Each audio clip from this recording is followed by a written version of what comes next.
जय हिंद। आज हम भारत और पाकिस्तान के बीच हुए प्रमुख युद्धों और संघर्षों के बारे में जानेंगे। हम 1971 के युद्ध, 1999 के कारगिल युद्ध और वर्तमान में चल रहे ऑपरेशन सिंदूर के साथ-साथ इन संघर्षों के मानवीय, परमाणु और अंतर्राष्ट्रीय आयामों पर भी चर्चा करेंगे।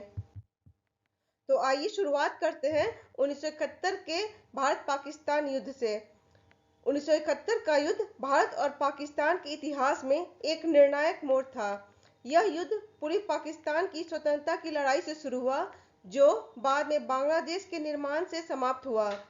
भारत ने दिसंबर 1971 में सैन्य हस्तक्षेप किया और 16 दिसंबर को पाकिस्तान की हार के साथ बांग्लादेश एक स्वतंत्र राष्ट्र बन गया।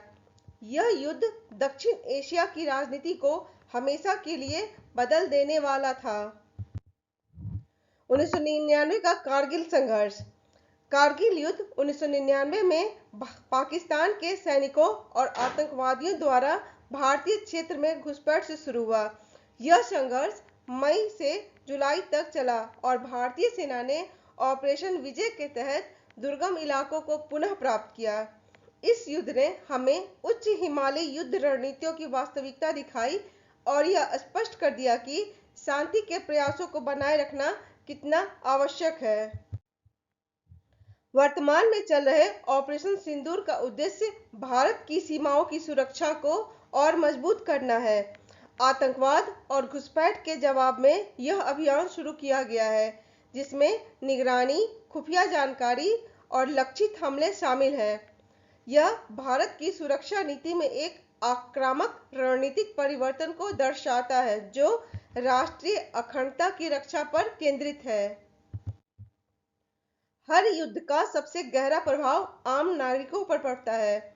1971 के युद्ध में लाखों लोगों को अपने घर छोड़ने पड़े और शरणार्थी बनना पड़ा। विस्थापन, जनहानि और मानसिक आघात लंबे समय तक सामाजिक संरचना को प्रभावित करते हैं।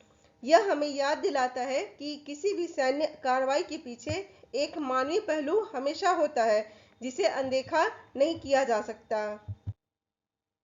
1998 में परमाणु परीक्षणों के बाद भारत पाकिस्तान के संबंधों में एक नई जटिलता जुड़ गई। अब संघर्ष केवल पारंपरिक युद्धों तक सीमित नहीं रहे, बल्कि परमाणु हमलों की आशंका भी शामिल हो गई। इससे दोनों देशों ने निवारक रणनीतियां विकसित की और अंतर्राष्ट्रीय समुदाय ने क्षेत्र में स्थिरता बनाए रखने के प्रयास तेज किए। भारत पाक संघर्षों में अमेरिका, चीन और रूस जैसी महाशक्तियों ने हमेशा कोई न कोई भूमिका निभाई है। लाहौर घोषणा पत्र जैसे समझौतों से लेकर कश्मीर में संघर्ष विराम की निगरानी तक, अंतर्राष्ट्रीय संगठनों और देशों की भूमिका शांति स्थापित करने में महत्वपूर्ण रही है। हर युद्ध हमें कुछ सिखाता है, चाहे वह रणनीतिक गलत अनुमान हो या कूटनीति की भूमिका। इनसे यह स्पष्ट होता है कि केवल सैन्य जीत ही पर्याप्त नहीं है। हमें शांति, समझदारी और मानवीय मूल्यों को भी उतना ही महत्व देना चाहिए। और अंत में यह कहना गलत नहीं होगा कि भारत और पाकिस्तान के बीच तनाव अब भी बना हुआ है, लेकिन संवाद और सहयोग के माध्यम से ही हम स्थायी शांति की दिशा में बढ़ सकते हैं।